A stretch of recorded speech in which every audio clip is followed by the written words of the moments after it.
Un saludo cordial y afectuoso para toda la audiencia y para el Ministerio Verdad Adventista.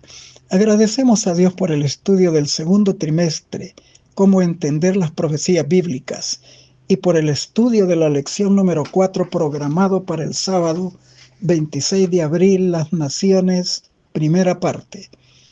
Y le fue dado dominio y gloria y reino, y todos los pueblos, naciones y lenguas le sirvieron. Su dominio es eterno, que nunca pasará, y su reino nunca será destruido. Daniel 7:14.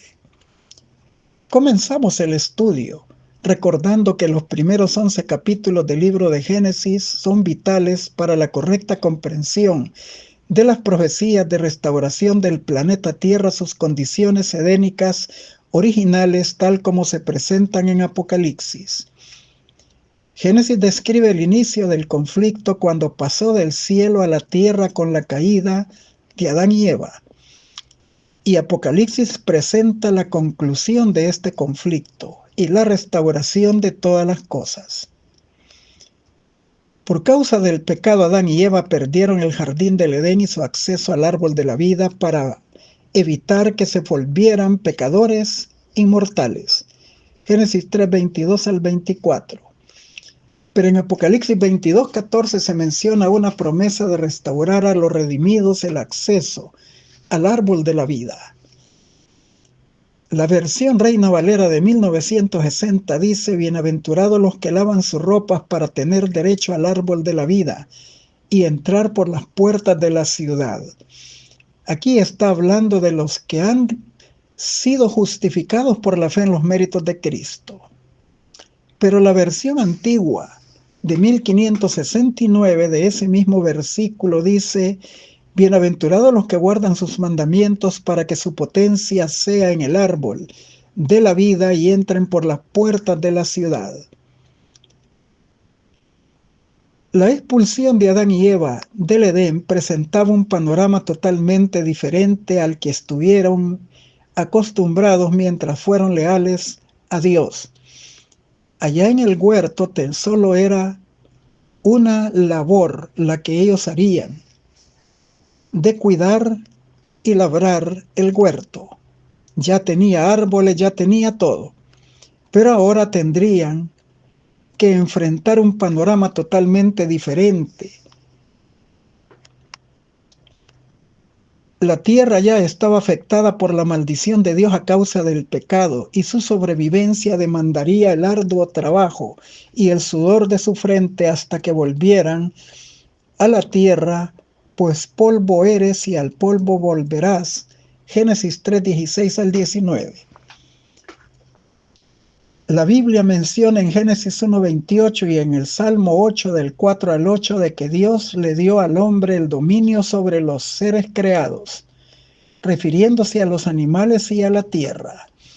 Pero este dominio le fue usurpado por Satanás en Apocalipsis 12 del 7 al 11, a tal grado que cuando nuestro Señor Jesucristo ya estaba encarnado y fue al desierto de la tentación, Satanás le aparece y le ofrece todos los reinos de la tierra y la gloria de ellos, y le dice: porque a mí me ha sido entregada y a quien quiero yo la doy. Lucas 4, 5, 6. Sin embargo, en el libro de Génesis, cuando Adán y Eva escucharon la primera promesa de salvación, el protoevangelio de Génesis 3:15, Satanás escuchó y supo que no sería el gobernante supremo del planeta, porque Dios siempre tendría fieles seguidores que testificarían de su verdad a través del curso de desarrollo de este conflicto. Y las profecías de Daniel y Apocalipsis describen de manera gráfica las diversas tentativas de Satanás de establecer el nuevo orden mundial, utilizando gobernantes y naciones para imponerlo.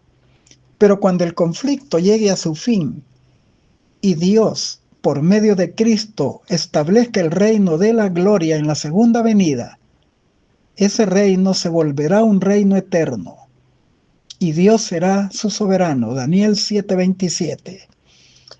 En esta oportunidad consideraremos algunos aspectos del gobierno humano. Número 1, el jardín del Edén, las primeras naciones de la tierra. 2, una nación engendrada por Dios, la historia de Israel. 3, la historia de la iglesia y la formación del remanente escatológico, finalizando con las aplicaciones pertinentes como es nuestra costumbre. Comencemos con el jardín del Edén y las primeras naciones de la tierra. Leemos en la Biblia y en los testimonios del espíritu de profecía que por mucho tiempo el huerto del Edén estuvo en la tierra. Adán llegaba a su entrada y allí ofrecía sacrificios, expresando su gran anhelo de volver a su hogar edénico.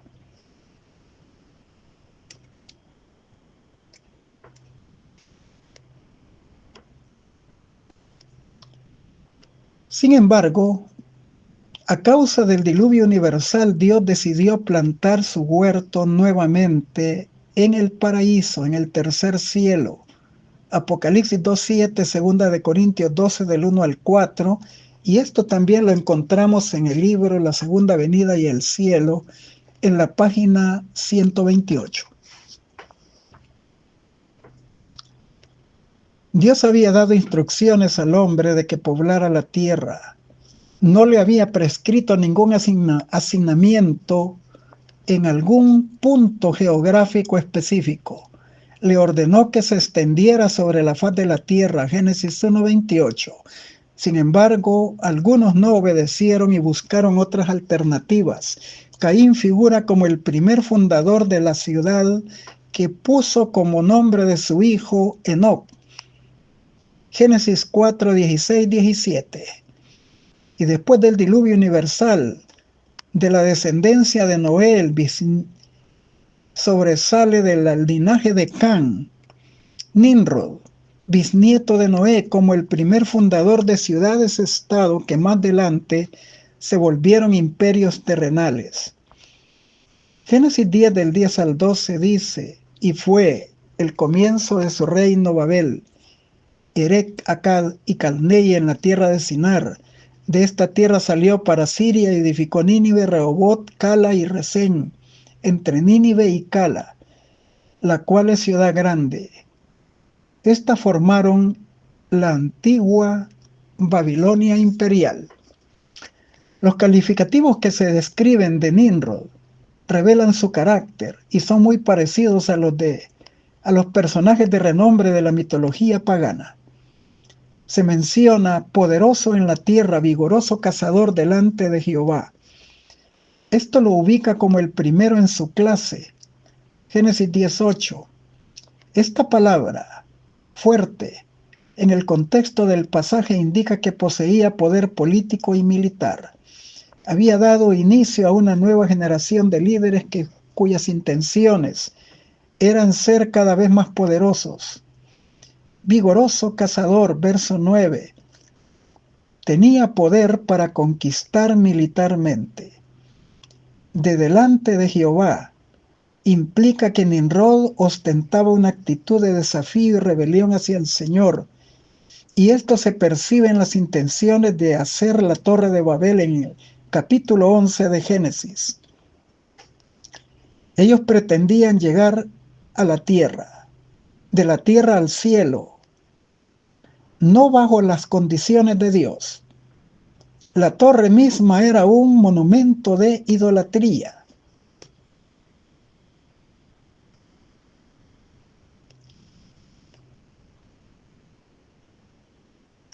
Y Dios observaba su soberbia y rebelión. Salmo 66, 7.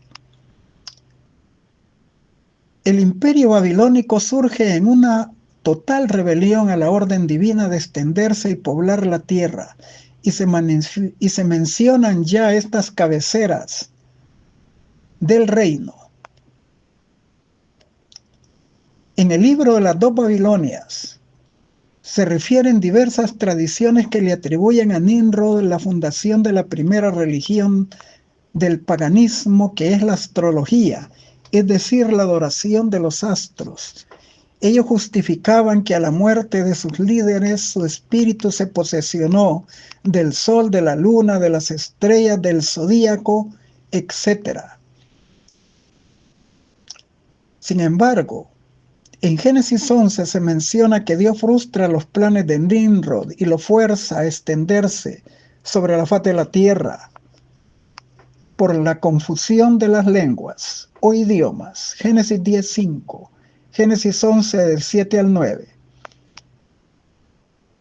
Se dice que la humanidad se divide en tierras, lenguas, familias y naciones. El término hebreo goyim, traducido naciones, se refiere a las naciones no hebreas ni semíticas, es decir, a las naciones gentiles o paganas, y la tradición hebrea sostiene que fueron 70 naciones las que se dispersaron de la confusión de las lenguas. También, de esa manera, la falsa religión fue extendida hacia todo el planeta. Continuamos con una nación engendrada por Dios, la historia de Israel. Casi inmediatamente de la dispersión de estas 70 naciones gentiles, el relato bíblico registra el llamado de Dios a Abraham a salir de la tierra del Ur de Caldeos y abandonar su parentela. Génesis 12 del 1 al 3. El objetivo de Dios era levantar un linaje especial de los lomos de Abraham y a través de él bendecir a todas las naciones de la tierra. Él sería el progenitor del pueblo elegido de entre todas las naciones de la tierra, y de él vendría el linaje del Mesías. Gálatas 3:16. En su traslado fue acompañado de Lot, su sobrino, y su familia. El pueblo hebreo sería distinto de los demás reinos humanos en la tierra de Canaán y del mundo pagano. No sería una monarquía, sino una teocracia. Dios sería su rey soberano. La intención era bendecir a Abraham y por medio de él al mundo. Génesis 12:3. Los principios del reino de Dios serían más elevados como lo son los cielos de la tierra. Isaías 55:8 y 9. Y siglos más tarde, Moisés explicaría esta verdad a Israel en Deuteronomio 4 del 5 al 9. Mirad que yo os he enseñado estatutos y decretos como Jehová mi Dios me mandó, para que hagáis así en medio de la tierra en la cual entráis para poseerla. Guardadlos pues, ponedlos por obra, porque esta es vuestra sabiduría y vuestra inteligencia ante los ojos de los pueblos, los cuales oirán todos estos estatutos y dirán: ciertamente pueblo santo y entendido, nación grande es esta. Porque ¿qué nación grande hay que tenga dioses tan cercanos como lo es Jehová, nuestro Dios, en todo lo que le pedimos? ¿Y qué nación grande hay que tenga estatutos y juicios justos como esta ley que pongo hoy delante de vosotros? Por tanto, guárdate y guarda tu alma con diligencia, para que no te olvides de las cosas que tus ojos han visto, ni se aparten de tu corazón todos los días de tu vida.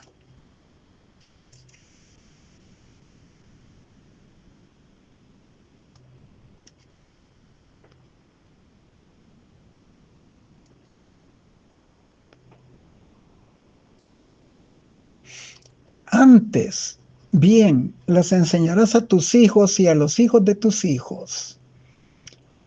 Estas leyes, al ponerlas en práctica, los elevarían a un estatus moral y espiritual, y las bendiciones de Dios les acompañarían. Ellos serían el especial tesoro entre todos los pueblos para Dios. Éxodo 19, 5, 6. Pero Dios advirtió a Israel de que por maravillosas que fueran estas verdades reveladas a ellos, el hecho de que no las vivieran de acuerdo con lo establecido y las desobedecieran, esto acarrearía para ellos maldiciones en lugar de bendiciones y la muerte en lugar de la vida. Deuteronomio 28 del 15 al 68. Estas leyes eran parte del pacto entre Dios y su pueblo, un pacto sempiterno, es decir, establecido para siempre. Deuteronomio 4:13. Israel se mantuvo por 450 años dentro del estilo de gobierno divino de la teocracia, a partir de su salida de Egipto hasta el tiempo del profeta Samuel, según Hechos 13:20. Y de acuerdo con primer libro de Samuel 8, del 4 al 18, los ancianos, que eran personas de edad y de experiencia y tenían cierto grado de autoridad en las tribus, comenzaron a experimentar una falta de fe y de confianza en el estilo de gobierno de Dios y anhelaron ser como las naciones paganas y le justificaron al profeta Samuel su petición de tener un rey sobre ellos. Uno de sus argumentos fue que los hijos de Samuel ya no eran íntegros como su padre. Primer libro de Samuel 8:5. No andan en tus caminos y tememos que al morir tú tengamos dificultades en su estilo de gobierno. En la Torá Dios había inspirado ya a Moisés que contemplara la petición de Israel de tener un rey sobre ellos, en Deuteronomio 17 del 14 al 20. Ellos se acogieron a esta prerrogativa, pero lo que en realidad querían era un rey para que lo juzgara según las costumbres del mundo. Allí se menciona en la Torá algunas de las consecuencias que vendrían a ellos, a sus hijos y a sus tierras, pero ellos lo que veían era el escenario de riqueza en las naciones, la posibilidad de hacer guerra y someterlos, volverlos tributarios, tomar sus bienes. Y por eso dijeron a Samuel: nuestro rey no gobernará y saldrá delante de nosotros y hará nuestras guerras. Primer libro de Samuel 8:20. Era más que evidente que por diestro que fuera su rey no les daría la protección que Dios les había concedido por mucho tiempo. Pero es bueno que rastreemos de dónde viene esta desconfianza en el sistema de gobierno de Dios por parte de los ancianos. Esto comenzó con la muerte de Josué, hijo de Nun, quien los introdujo en la tierra de Canaán, y la de los ancianos colaboradores fieles de Josué. Josué 24 del 29 al 31. Pero lo que sucedió después se vuelve inaudito. En Jueces capítulo 2 del 6 al 10. La palabra de Dios da a entender que el pueblo obedeció a Jehová mientras vivió Josué y los ancianos fieles.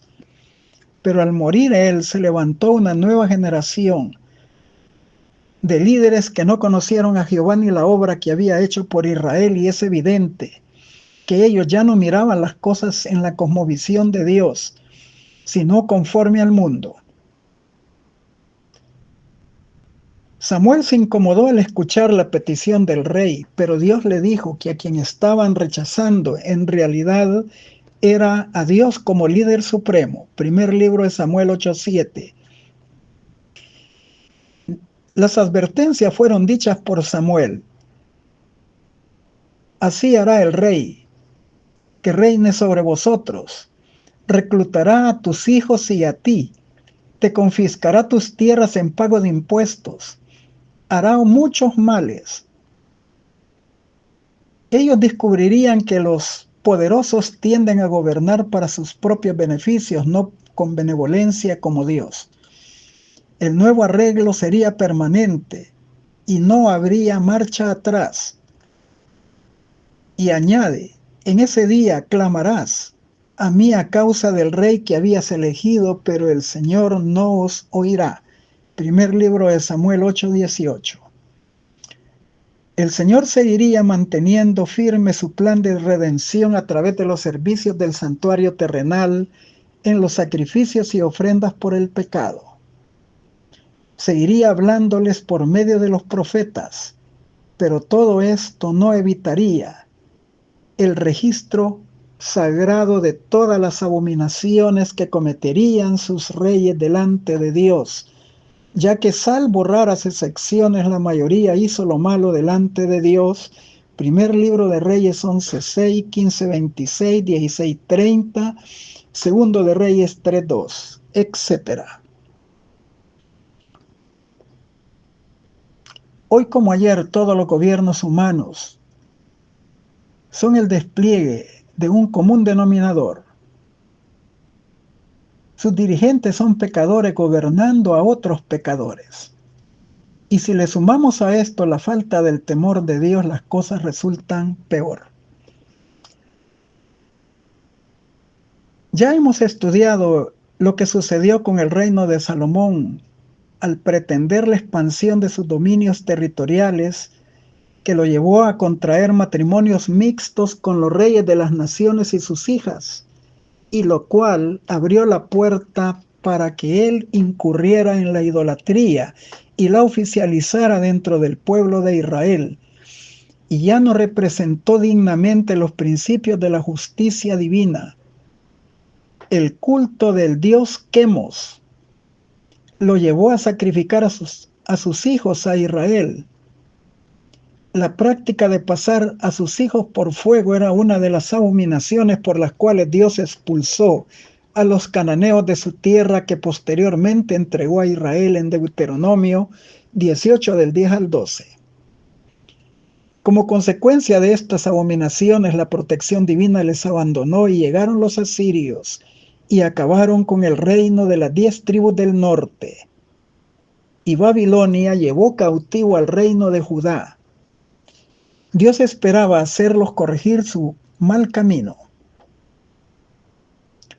Pero cuando ellos regresaron a su tierra, después de la cautividad de Babilonia, endurecieron e impusieron mandamientos fabricados por ellos mismos y doctrinas de hombres. Y cuando aparece el Mesías, según la profecía de Daniel 9, 24 al 27, ellos le rechazan, porque sus enseñanzas se basaban en la Torá y en los profetas. Y finalmente le crucificaron y Dios los destituyó como pueblo elegido.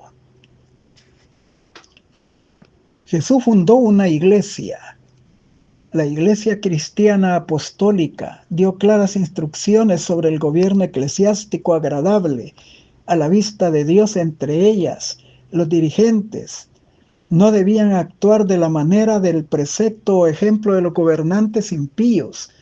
Debían de servir como el Hijo del Hombre. No vino para ser servido, sino para servir y para dar su vida en rescate por muchos. Mateo 20, 28. No deberían de existir rangos entre ellos, y la mayor grandeza entre ellos se obtendría mediante la humildad y el servicio y la dependencia de Dios.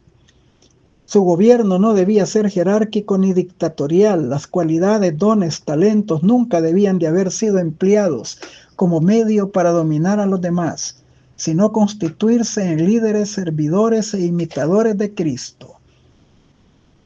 El Señor reconoció también los roles de la Iglesia y del Estado en sus esferas legítimas. Habían deberes cívicos que tenían que cumplirse y respetarse las leyes civiles siempre y cuando no estuvieran en pugna con la santa ley de Dios.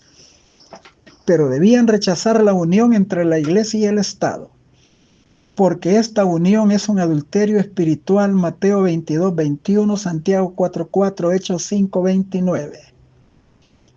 Pero lamentablemente la Iglesia cristiana también incurrió en los mismos errores de Israel, y lejos de poder afirmar que somos mejores o que poseemos una condición espiritual superior a la del antiguo Israel, los cristianos hemos sido hasta hoy muy susceptibles en ceder a las mismas tentaciones que llevaron a Israel a ser destituidos como pueblo elegido de Dios.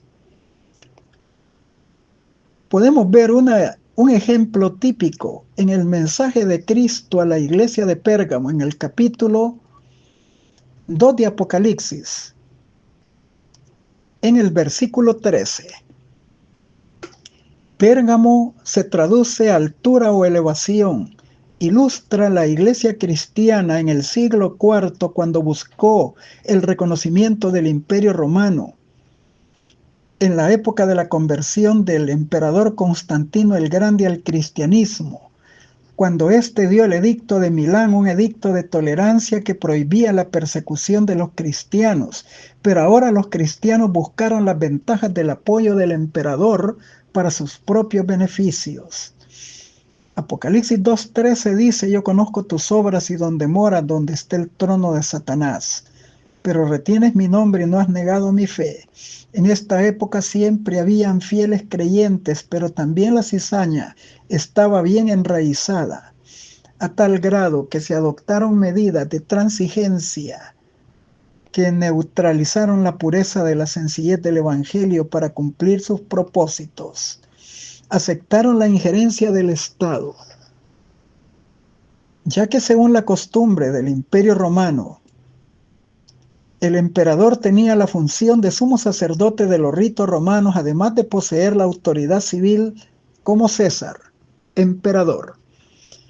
Y en esta calidad de sus funciones recibía el título de Pontifex Maximus. Pero esta autoridad gradual y progresivamente se le fue concediendo al obispo de la Iglesia Cristiana de Roma por encima de todos los demás obispos de los otros lugares del mundo dentro del imperio. La historia registra que Vigilio fue el primer obispo de Roma que tuvo poder temporal, como Pontifex Maximus.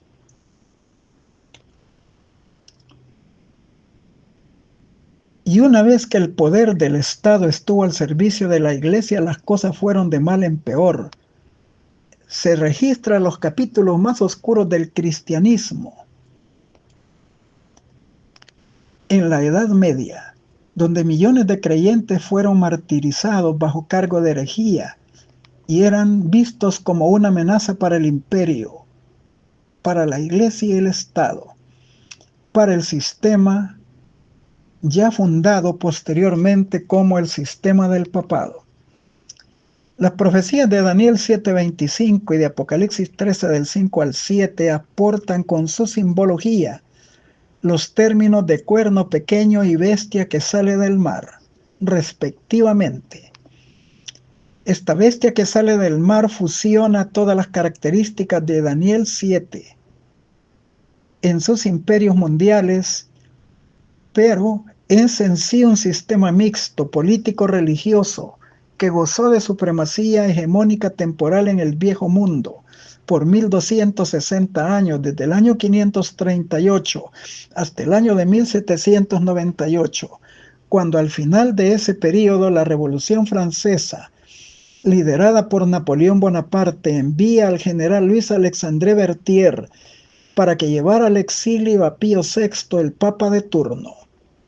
Le quitó el anillo pontificio, la triple corona y le confiscó los territorios papales.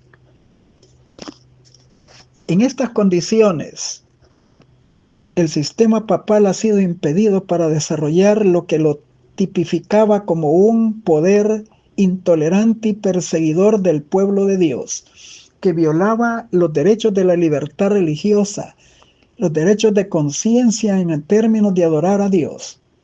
Apocalipsis 13 del 1 al 6. Sin embargo, la profecía bíblica dice que una de sus cabezas fue herida como de muerte, pero su herida mortal fue sanada. Y toda la tierra se maravilló en pos de la bestia. Apocalipsis 13:3. El sanamiento de esta herida mortal poco a poco se irá recuperando y dieron su primer paso cuando el 11 de febrero de 1929 se le concede en el Concordato francés liderado por Benito Mussolini el Estado del Vaticano en los acuerdos de Letrán firmados con una pluma de oro. El Papa de nuevo surge al escenario profético como jefe del Estado Vaticano y como jerarca de la Iglesia Católica Apostólica y Romana, y muy pronto recuperará su hegemonía perdida. Y la profecía es clara en mencionar que se repetirá el escenario de intolerancia y de persecución. Continuamos con la historia de la Iglesia y la formación del remanente escatológico. La trama de la respuesta de Israel a los propósitos divinos, al hacerlo su pueblo elegido. Y a propósito, entendemos como trama en literatura una secuencia cronológica de eventos de la historia. Esto puede ser titulado con el título de una película famosa dentro del adventismo, lo que pudo haber sido. Dios quiso que Israel fuera la luz de las naciones, Isaías 42:6, 49:6, 63. Dios esperaba que lo anunciado por los profetas se cumpliera y que las naciones de la tierra aceptaran la superioridad de la nación judía, hebrea. Leemos en Isaías 55:5, he aquí que llamarás a gente que no conociste, y gente que no te conocieron correrán a ti por causa de Jehová tu Dios y del Santo de Israel que te ha honrado. En la última parte de Isaías 45:14, leemos, te suplicarán diciendo ciertamente en ti está Dios y no hay otro fuera de Dios. Estas declaraciones son abundantes en el Antiguo Testamento y especialmente en el libro de Isaías. En el capítulo 56, versículo 7, dice que yo los conduciré a mi santo monte porque mi casa será llamada casa de oración para todos los pueblos. Y en Jeremías 3:17, en aquel tiempo llamarán a Jerusalén trono de Jehová, y todas las naciones subirán a ella, en el nombre de Jehová en Jerusalén. Si ellos hubieran cumplido la misión, Dios los hubiera exaltado y su reino hubiera llegado a todos los dominios de la tierra, pero su infidelidad los descalificó como pueblo elegido. Al cumplirse el plazo asignado en Daniel 9:24 al 27, después de su retorno de la cautividad de Babilonia. ¿Cómo podríamos explicar el por qué Israel no cumple el propósito divino? Jesús dijo muchas cosas de ellos como dirigentes religiosos y del pueblo en general. Mateo 23:13, ellos dicen y no hacen. Cerráis el reino de los cielos delante de los hombres, ni entráis y le impedís a los que desean entrar. Mateo 23:13. Les relató una parábola. ¿Puede acaso el ciego guiar a otro ciego? ¿No caerán ambos en el hoyo? Lucas 6:39. Pero la frase más dolorosa es, a lo suyo vino y los suyos no lo recibieron, Juan 1:11. Y la sentencia divina, por tanto os digo, el reino de Dios será quitado de vosotros y dado a una nación que produzca los frutos de él, Mateo 21:43.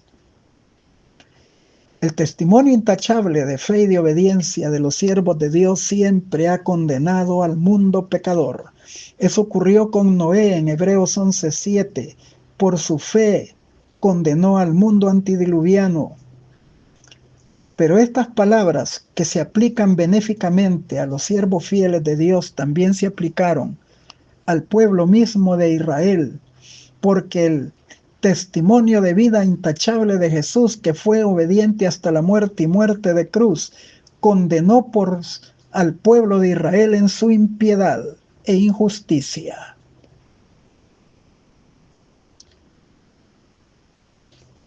Lamentamos cómo Israel no dio la nota de cambio en su relación con las otras naciones. Dios lo había puesto como luz para testimonio.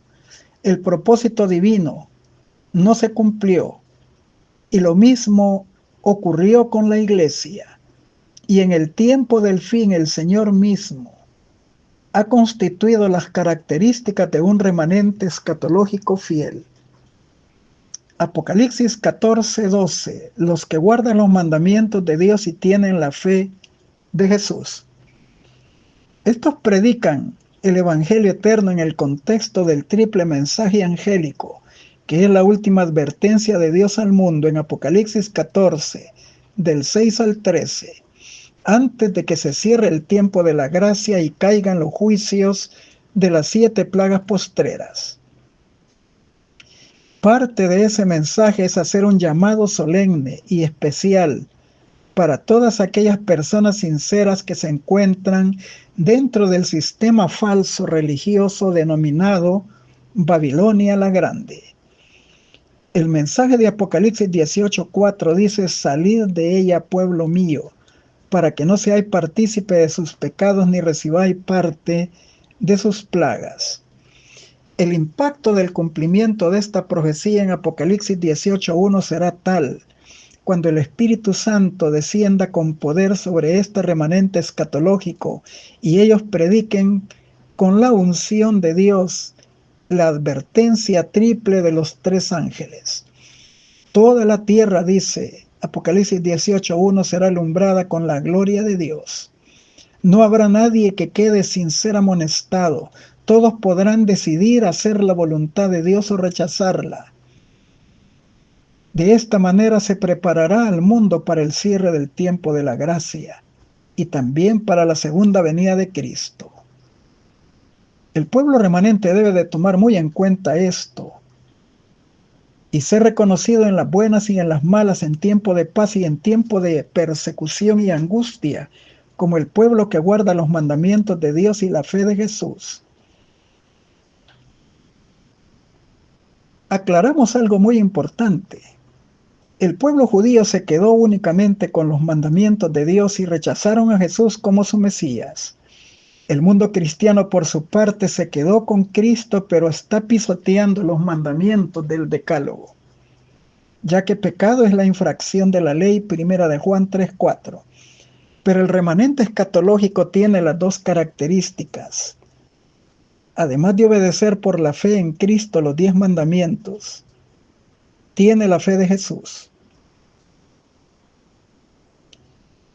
Se marca un glorioso cuadro de triunfo final para la verdad bíblica, que no se cumplió con el Israel literal, y sí se cumplirá con el Israel espiritual, especialmente con el remanente escatológico. Babilonia la Grande está tipificada como la sede de la falsa religión mundial que aglutina las tres principales religiones del mundo: el papado, el protestantismo apóstata, el paganismo o religiones no cristianas. Apocalipsis 16, 13, 14. El llamado de Dios a su pueblo que está disperso en las distintas religiones del mundo y que, habiendo bebido del vino de sus doctrinas falsas, aún no ha descubierto las obligaciones que implica el sábado bíblico del cuarto mandamiento del Decálogo, Éxodo 20 del 8 al 11, Génesis 2 del 1 al 3, en donde Santiago 2, 10 al 12 indica que aquel que pretenda guardar toda la ley pero omitiere uno de sus puntos se vuelve culpable de todos. Al Señor no le agrada una obediencia parcial, deliberada, sino una obediencia completa a sus mandamientos. El que dijo, no cometerás adulterio, también dijo, no matarás, dice Santiago. Así haced y así obrad como aquellos que habéis de ser juzgados por la ley de la libertad. Dios anhela que todo el mundo conozca la verdad y abandone la falsa religión, porque dentro de ese sistema y sus ramificaciones no podrían ser salvados. El Señor advierte: salid de ella, pueblo mío, para que no seáis partícipe de sus pecados, ni recibáis parte de sus plagas. Apocalipsis 18:4. La situación dentro de Babilonia se volverá muy delicada. La descripción de Apocalipsis 18 del 1 al 13 es que Babilonia ha caído y se ha convertido en habitación de demonios, guarida de espíritus inmundos y albergue de toda ave inmunda y aborrecible. Sin embargo, Dios aún reconoce en su misericordia a aquellas personas que quieren hacer su voluntad y que al momento de conocer la verdad romperán todo vínculo con Babilonia y se unirán al remanente escatológico de la profecía bíblica. Finalizamos con las aplicaciones pertinentes. Dios había elegido a Israel, lo había llamado para con observar entre los hombres el conocimiento de su ley, así como los símbolos y las profecías que señalan al Salvador. Deseaba que fuesen como una fuente de salvación al mundo, como Abraham en la tierra donde peregrinó, como José en Egipto y Daniel en la corte Babilonia. Habían de ser el pueblo hebreo entre las naciones. Debían revelar a Dios entre los hombres, pero los israelitas cifraron sus esperanzas en la grandeza terrenal. Desde el tiempo en que entraron en la tierra de Canaán, se apartaron de los mandamientos de Dios y siguieron los caminos de los paganos. En vano Dios les mandó advertencias por los profetas. En vano siguieron sufriendo el castigo de la opresión pagana, porque a cada reforma le seguía una apostasía mayor. El deseo de toda la gente es página 20. Cuando la iglesia primitiva se corrompió al apartarse de la sencillez del evangelio y aceptar las costumbres y ritos paganos, perdió el espíritu y el poder de Dios, y para dominar las conciencias buscó el apoyo del poder civil. Esto resultó en la formación del papado romano, una iglesia que dominó el poder del Estado y se servía de él para promover sus propios fines, especialmente para extirpar la herejía. En el tiempo moderno, añade, para que los Estados Unidos de América formen una imagen de la bestia, el poder religioso debe de dominar de tal manera el gobierno civil que la autoridad del Estado sea ampliamente ocupada por la Iglesia para cumplir sus fines. Siempre que la Iglesia alcanzó el poder civil, lo empleó para castigar a los que no admitían todas sus doctrinas. Las iglesias protestantes que siguieron las huellas de Roma al aliarse con los poderes mundanos manifestaron el mismo deseo de restringir la libertad de conciencia.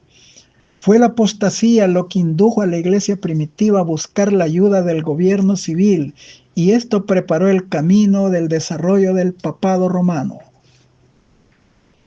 simbolizado por la bestia. Pablo lo predijo al anunciar que vendría la apostasía y se revelaría el hombre de pecado. Segunda de Tesalonicenses 2:3. De modo que la apostasía de la iglesia prepararía el camino para la imagen de la bestia. El conflicto de los siglos 438.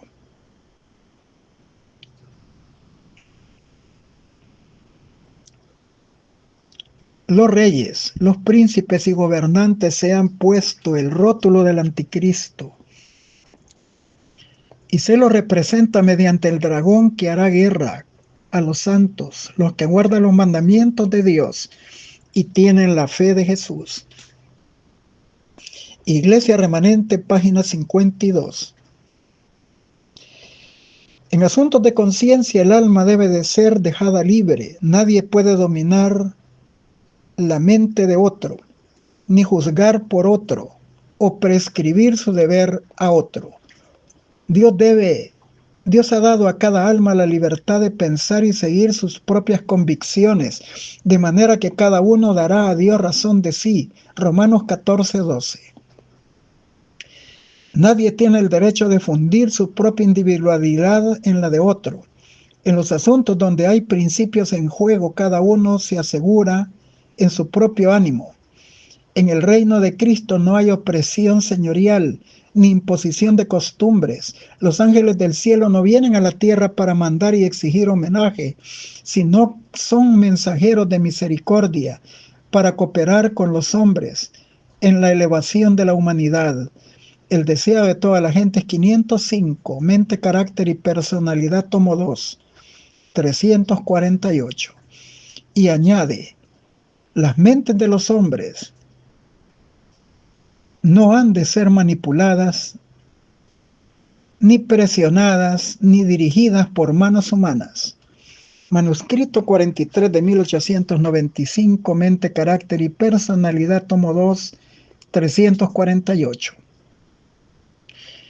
Es el propósito de Dios manifestar por su pueblo los principios de su reino, para que en su vida y carácter ellos revelen estos principios. Desea Él separarlos de las costumbres y prácticas del mundo. Trata de atraerlos así a fin de poder hacerles conocer su voluntad. El propósito que Dios trata de lograr por medio de su pueblo hoy es el mismo que deseara realizar por Israel al sacarlo de Egipto. Contemplando la bondad, la misericordia, la justicia, el amor de Dios revelados en la iglesia, el mundo ha de obtener una representación de su carácter. Y cuando la ley de Dios quede así manifestada en la vida, aún el mundo reconocerá la superioridad de los que aman, temen y sirven a Dios sobre todos los demás habitantes de la tierra. Los ojos del Señor se fijan en cada uno de sus hijos, tiene planes acerca de cada uno de ellos. Es propósito suyo que aquellos que practican sus santos preceptos sean un pueblo distinguido. Al pueblo de Dios de la actualidad, tanto como al antiguo Israel, le pertenecen las palabras que Moisés escribió por inspiración del Espíritu Santo, porque tú eres pueblo santo a Jehová, tu Dios. Jehová tu Dios te ha escogido para que seas pueblo especial más que todos los pueblos que están sobre la faz de la tierra. Deuteronomio 7:6, consejos para la iglesia 139. Los seres celestiales están listos para cooperar con nosotros a fin de revelar al mundo lo que puede llegar a ser los seres humanos y lo que puede realizarse por su influencia para la salvación de las almas a punto de perecer. Una persona verdaderamente convertida está tan llena del amor de Dios que anhela comunicar a otros el gozo que posee. El Señor desea que su iglesia manifieste al mundo los esplendores de la santidad y que demuestre el poder de la religión cristiana. El cielo se ha de reflejar en el carácter del cristiano. El cántico de gratitud y alabanza debe de oírse en aquellos que están en las tinieblas. Esforzándonos para hacer el bien a otros, hemos de expresar la gratitud por las buenas nuevas del Evangelio, por las promesas que encierra y las seguridades que nos da. Al realizar esta obra impartiremos rayos de justicia celestial a las almas cansadas e inquietas y dolientes. Este misterio es como un manantial abierto al viandante cansado y sediento. Los ángeles de Dios asisten a cada obra de misericordia y de amor. Testimonios para la Iglesia, tomo 9, página 25. El Señor desea que la obra de la proclamación del mensaje del tercer ángel sea llevada a cabo con una eficiencia cada vez mayor. Así como ha obrado en todas las épocas para dar la victoria a su pueblo, también desea llevar en este tiempo a una triunfante culminación sus propósitos para la iglesia. Pide a sus santos creyentes que avancen unidos, que su poder aumente progresivamente, que de la fe pasen a una mayor seguridad y confianza en la verdad y en la justicia de su causa. Debemos permanecer firmes como una roca en lo que respecta a los principios de la palabra de Dios y recordar que Dios está con nosotros para proporcionarnos poder a fin de enfrentar cada nueva experiencia. Debemos retener como algo sacratísimo la fe que ha sido establecida por la instrucción y la aprobación del Espíritu de Dios desde nuestra experiencia más temprana hasta el momento actual. Debemos de considerar como algo preciosísimo la obra que el Señor ha estado realizando por medio de su pueblo que guarda sus mandamientos, la cual mediante el poder de su gracia llegará a ser más fuerte y más eficiente a medida que el tiempo avanza. Maravillosa gracia de Dios. página 200. Les deseo un feliz sábado en la bendita presencia de nuestro Dios.